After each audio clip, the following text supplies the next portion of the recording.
요한복음 15장 1절에서 12절 말씀입니다. 여러분하고 저와 함께 교독하도록 하겠습니다. 제가 먼저 봉독하겠습니다. 나는 참 포도나무요 내 아버지는 농부라.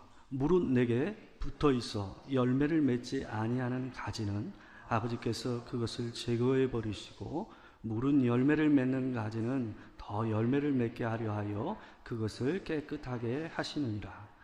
너희는 내가 일러준 말로 이미 깨끗하여 졌으니 내 안에 거하라. 나도 너희 안에 거하리라. 가지가 포도나무에 붙어있지 아니하면 스스로 열매를 맺을 수 없음같이 너희도 내 안에 있지 아니하면 그러하리라. 나는 포도나무요 너희는 가지라.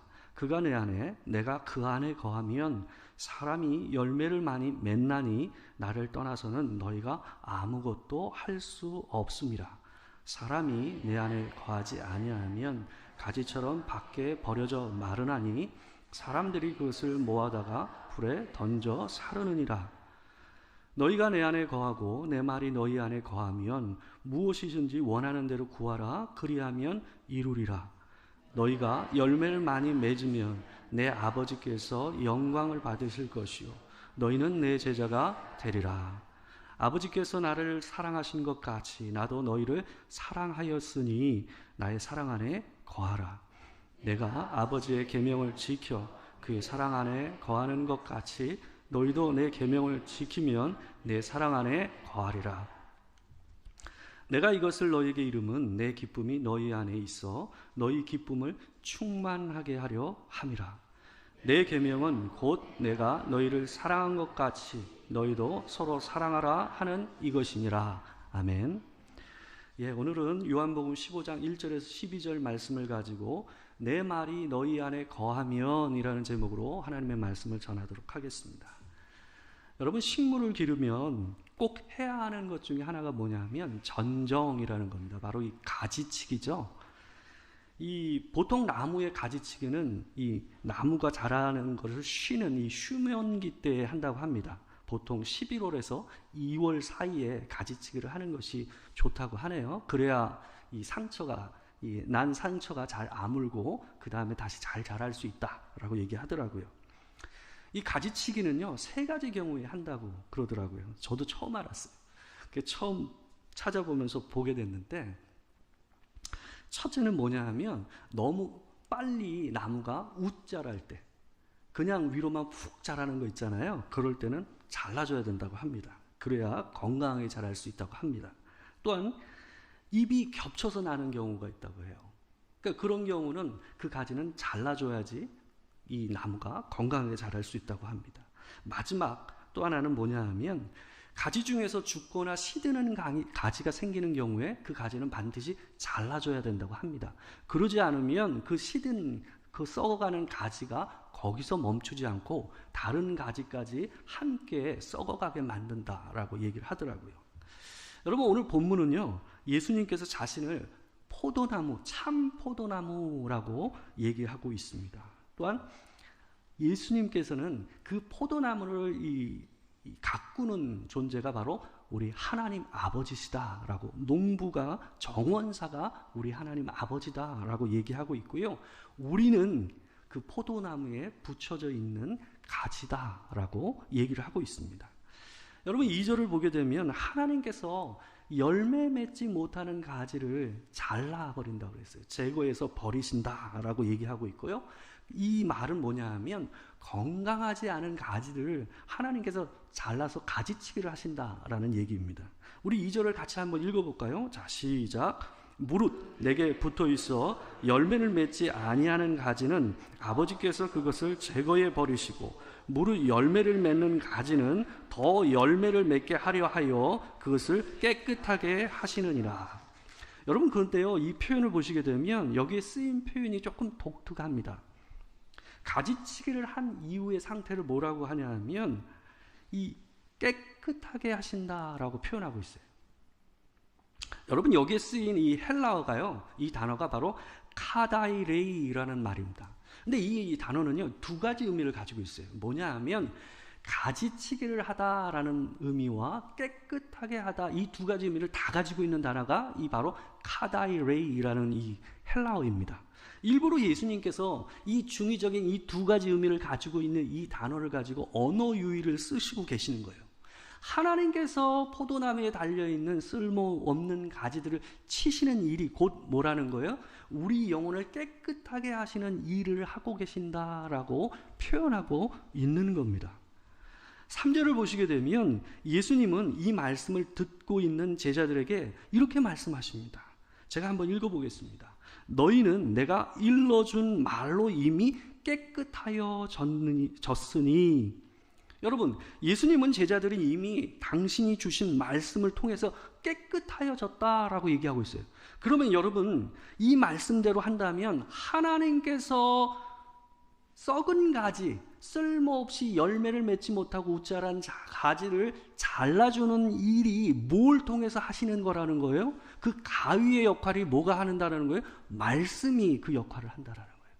하나님의 말씀이 우리 영혼 안에서 우짜라고 쓸모없이 자라있고 또한 썩어져 있는 부분들을 잘라내는 일을 뭘 통해서 하신다고요? 주의 말씀을 가지고 그 일을 하신다라고 얘기하고 있는 거예요. 여러분, 예수님은 이미 제자들에게 이런 비슷한 말씀을 요한복음 13장 10절에서 11절에서 말씀하셨어요. 우리 같이 한번 볼까요? 요한복음 13장 10절에서 11절 말씀입니다. 같이 한번 읽어보겠습니다. 자, 시작. 예수께서 이르시되 이미 목욕한 자는 발밖에 씻을 필요가 없느니라. 온몸이 깨끗하니라. 너희가 깨끗하나 다는 아니라 하시니 이는 자기를 팔 자가 누구인지 아심이라. 그러므로 다는 깨끗하지 아니하다 하시니라. 여러분, 우리가 알다시피 이 본문은 예수님께서 제자들의 발을 씻기신 세족식 장면 가운데 있는 말씀이에요. 근데 베드로가 발만 씻겨주신 그 예수님을 향해서 뭐라고 그래요? 나의 몸도 씻겨달라고 하는 장면들이 있잖아요.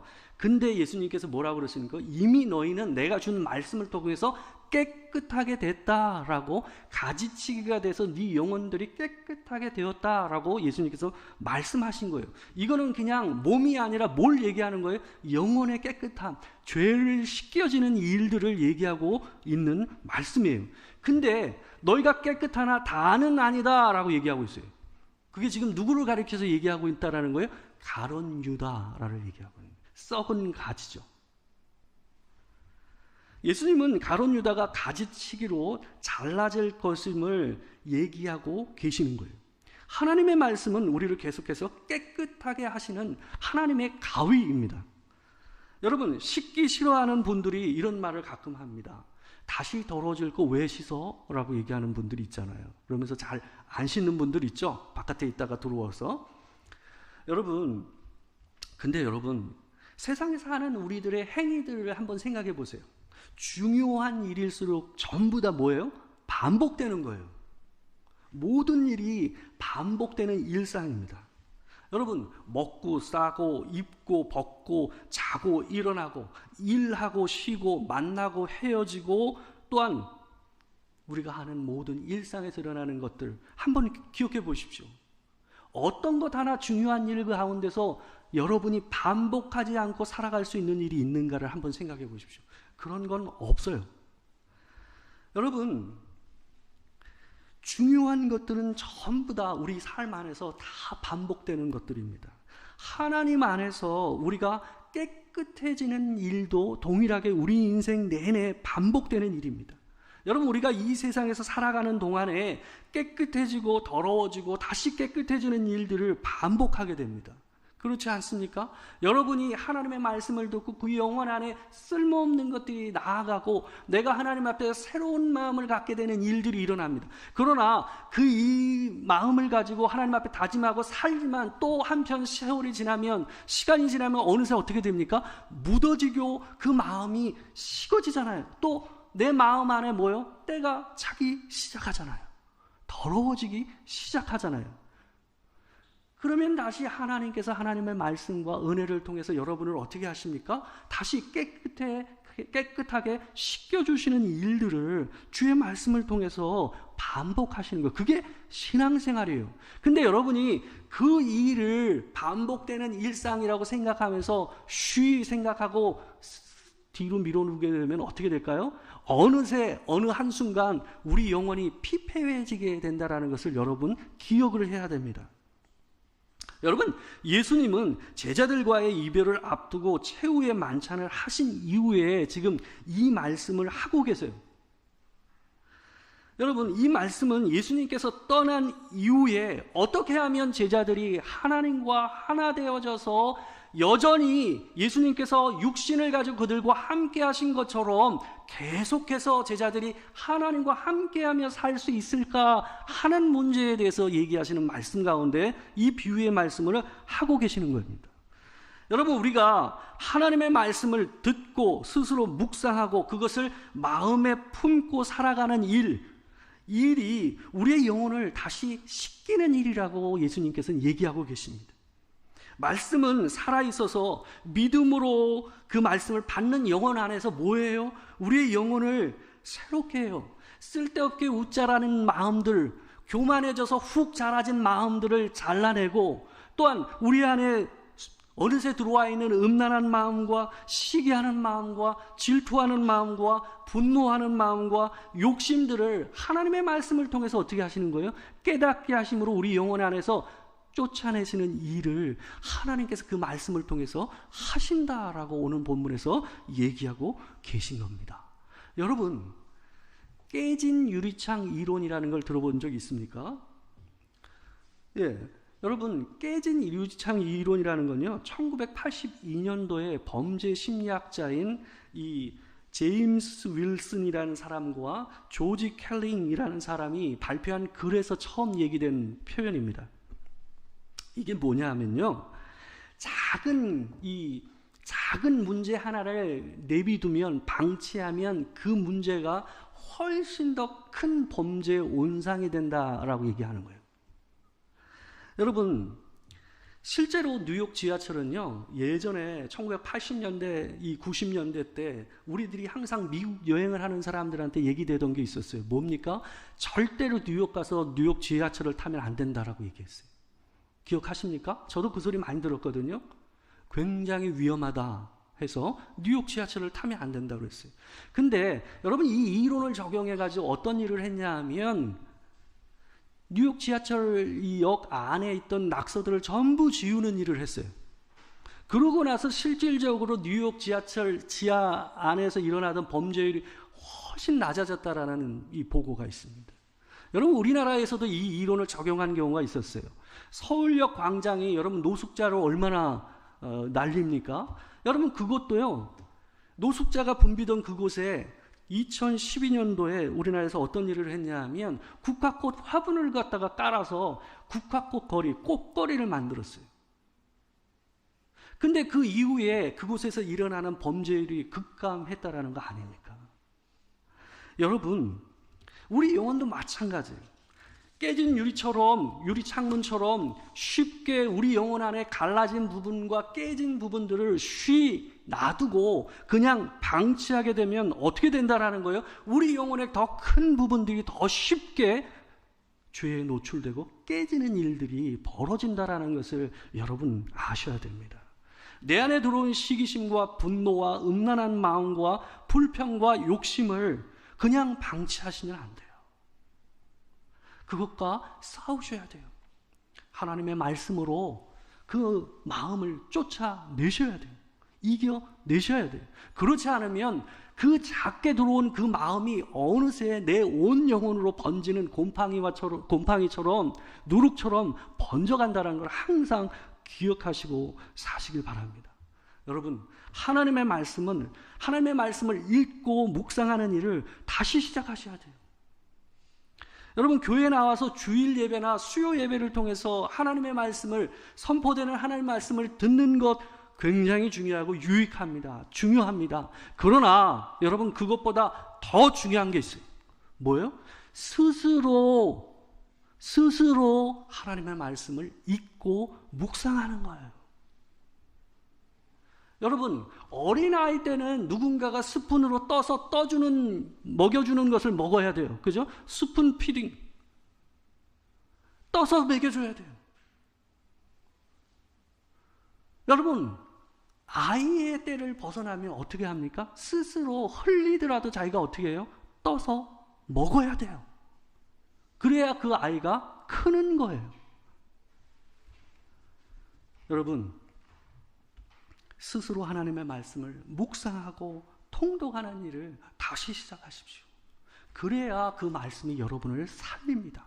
그래야 여러분의 영혼이 깨끗해지고 씻겨지는 일들을 경험할 수가 있습니다. 여러분, 둘째로 오늘 이 포도나무 비유는 우리에게 열매 맺는 삶을 살라고 권면을 하고 있습니다. 구약 성경에서는 이 포도나무를 통해서 하나님의 백성들을 비유를 많이 했습니다. 이 포도나무는요, 참 독특한 면이 있습니다. 여러분, 이 포도나무가 주렁주렁 이 포도를 갖다가 열리게 되면 어때요? 그 열매가 풍성할 때는 이 포도나무가 너무 멋져 보입니다. 그죠? 근데 여러분, 열매를 맺지 못한 상태의 포도나무 보신 적 있어요? 참 볼품없고 나무답지 못한 나무가 뭐예요? 그게 포도나무예요. 열매가 맺지 않으면 너무나도 아무짝에도 쓸모없는 나무가 뭐예요? 그게 포도나무예요. 그래서 예수님께서는 자기를 포도나무라고 비유하고 성경에서는 하나님의 백성들을 포도나무로 비유를 하고 있어요. 에스겔서 15장 1절에서 5절 말씀을 우리가 같이 한번 보도록 하겠습니다. 다소 길지만 우리 같이 한번 읽어보도록 하겠습니다. 한번 잘 보시면서 읽겠습니다. 자, 시작. 여호와의 말씀이 내게 임하여 이르시되 인자야, 포도나무가 모든 나무보다 나은 것이 무엇이냐? 숲속의 여러 나무 가운데 있는 그 포도나무 가지가 나은 것이 무엇이냐? 그 나무를 가지고 무엇을 제조할 수 있겠느냐? 그것으로 무슨 그릇을 불에 던질 땔감이 될 뿐이라. 불이 그 두 끝을 사르고 그 가운데도 태웠으면 제조에 무슨 소용이 있겠느냐? 그것이 온전할 때에도 아무 제조에 합당하지 아니하였거든 하물며 불에 살라지고 탄 후에 어찌 제조에 합당하겠느냐? 하나님께서 포도나무에 대해서 그 특징에 대해서 얘기하시는 말씀이에요. 뭐라고요? 못에 걸어서 뭔가를 올릴 그런 것도 만들 수 없는 나무가 뭐라는 거예요? 그게 포도나무다라고 얘기하고 계시는 거예요. 여러분, 포도나무는요, 오직 열매를 맺기 위해서 존재하는 나무예요. 그러지 않으면 존재의 의미가 없는 나무예요. 여러분, 6절에서 예수님은 열매 맺지 못하는 포도나무 가지에 대해서 이렇게 말씀하세요. 제가 한번 읽어드릴게요. 6절입니다. 사람이 내 안에 거하지 아니하면 가지처럼 밖에 버려져 마르나니 사람들이 그것을 모아다가 불에 던져 사르느니라. 여러분, 그러나 5절 말씀에서 가지가 포도나무에 붙어 있으면 열매를 맺는다고 얘기해요. 붙어 있느냐 아니냐에 따라서 가지가 달라지는 거예요. 5절 제가 읽어보겠습니다. 우리 같이 한번 읽어보겠습니다. 자, 시작. 나는 포도나무요 너희는 가지라. 그가 내 안에 내가 그 안에 거하면 사람이 열매를 많이 맺나니 나를 떠나서는 너희가 아무것도 할 수 없습니다. 여러분, 오늘 본문에서는요, 특별히 4절과 5절과 6절에서 반복해서 쓰고 계시는 표현이 있습니다. 그게 뭐냐 하면 내가 너희 안에 너희가 내 안에 라는 표현이에요. 여러분, 그런데 이 표현이요, 똑같은 문장 구조를 가지고 있는데 그 표현 하나를 갖다가 다른 단어로 2번 바꿔서 표현하는 내용이 오늘 본문에 나와요. 그게 몇 절이냐 하면 7절과 9절입니다. 우리 7절 한번 보시게 되면 너희가 내 안에 거하고라는 이 동일한데, 이 표현은 동일하지만 어떤 표현이 바뀌고 있냐면 내가 너희 안에 거하고에서 내가가 뭘로 바뀌냐면 내 말이 너희 안에 거하면으로 바뀌고 있어요. 7절 같이 한번 읽어보겠습니다. 자, 시작. 너희가 내 안에 거하고 내 말이 너희 안에 거하면 무엇인지 원하는 대로 구하라. 그리하면 이루리라. 여러분, 내가 너희 안에 거하고에서 내가가 내 말이로 바뀌고 있어요. 또 한 번 뭐가 바뀌고 있어요. 우리 9절 한번 볼까요? 9절 같이 한번 읽어보겠습니다. 자, 시작.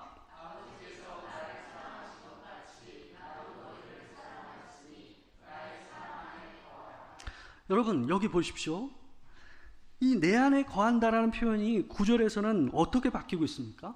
사랑 안에 거한다라는 말로 표현하고 있어요. 여러분 결국 우리가 하나님 안에 거한다, 내 안에 거하라는 그 표현이 결국은 어떤 의미라는 거예요? 그분의 말씀 안에 우리가 거하는 것, 또한 그 말씀 안에 거한다라는 것은 곧 뭐예요? 그분의 사랑 안에 거하는 것이라는 것을 오늘 본문에서 예수님께서는 얘기하고 계시는 거예요. 여러분 그분의 사랑 안에 거한다라는 것은 두 가지 의미가 있어요. 첫 번째는 뭐냐 하면 우리가 하나님께서 우리에게 주신, 예수 그리스도께서 우리에게 보여주신 그 사랑 안에 거해서 그 사랑을 느끼고 살라라는 의미가 1차적인 의미예요. 두 번째는 뭐냐 하면 그 사랑을 따라서 살라라는 거예요. 하나님께서 너희에게 허락하신, 예수 그리스도께서 너희에게 주신 그 사랑을 느끼고 그 사랑을 따라 지키고 살라라는 의미가 바로 그 사랑 안에 거하라라는 말의 의미예요. 여러분 이대로 얘기한다면 그럼 예수님께서 우리에게 열매를 맺으라고 얘기하는 열매가 뭘까요? 사랑인 거예요.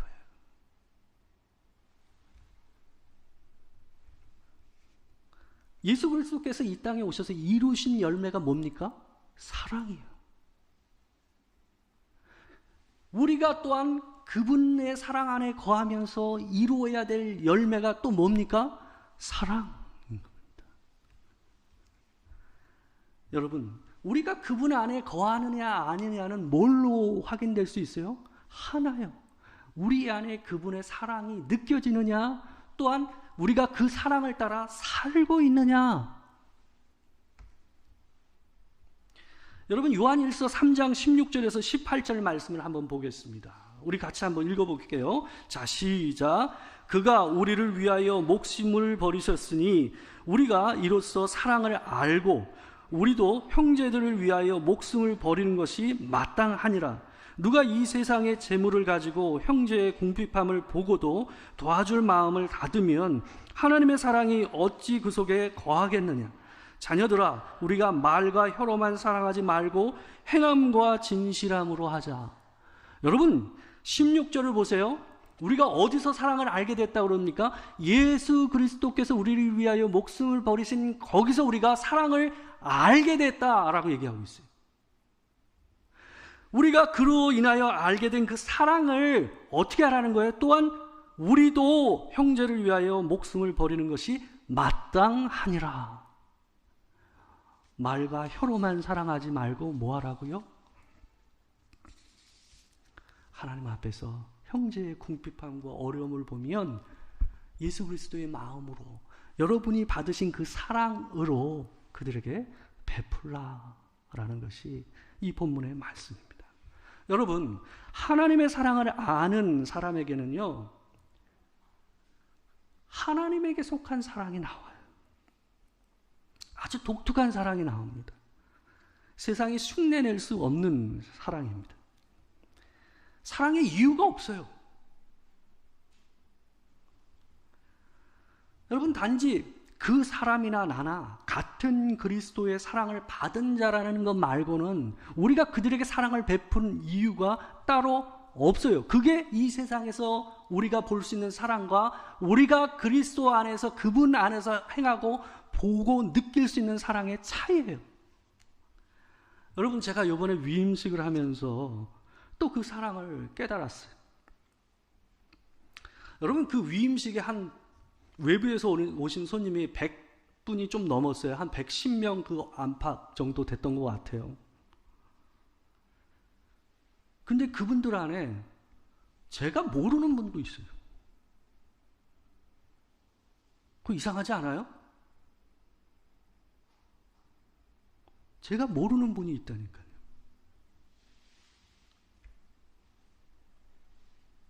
왜 그분들이 이곳에 오셨는지 제가 잘 모르겠어요. 여러분, 세상은 받은 사람들한테 주고 준 사람에게 받기를 원하는 것이 세상이에요. 근데 그 몇 분은 왜 오셨는지 제가 잘 모르겠어요.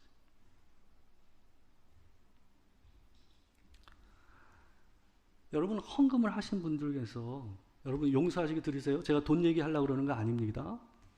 저 돈 얘기하는 사람은 아닙니다.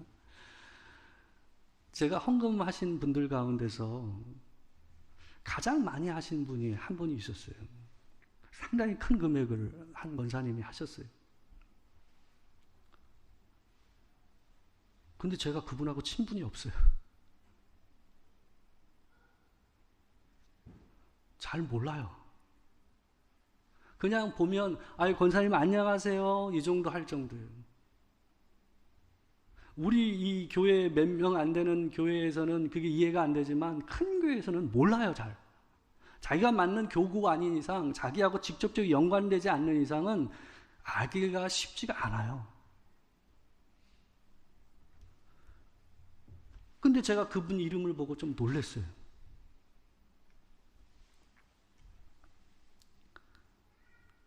근데 여러분, 저는 이런 일을 정말 많이 겪었어요.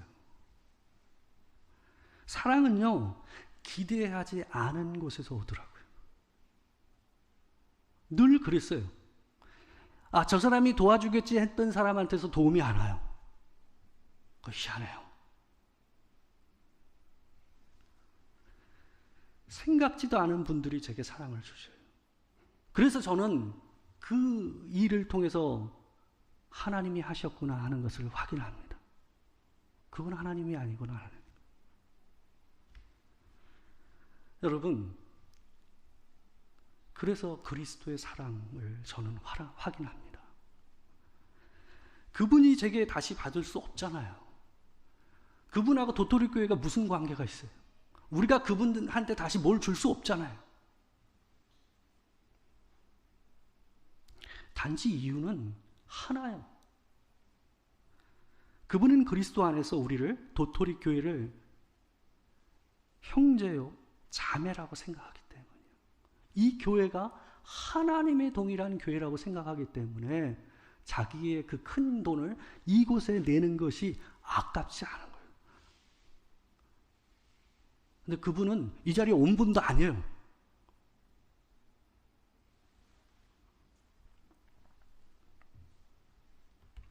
그분은 이미 그리스도를 통해서 충분히 사랑을 받은 사람이라고 생각하기 때문에 여러분, 그런 사랑을 할 수 있는 겁니다.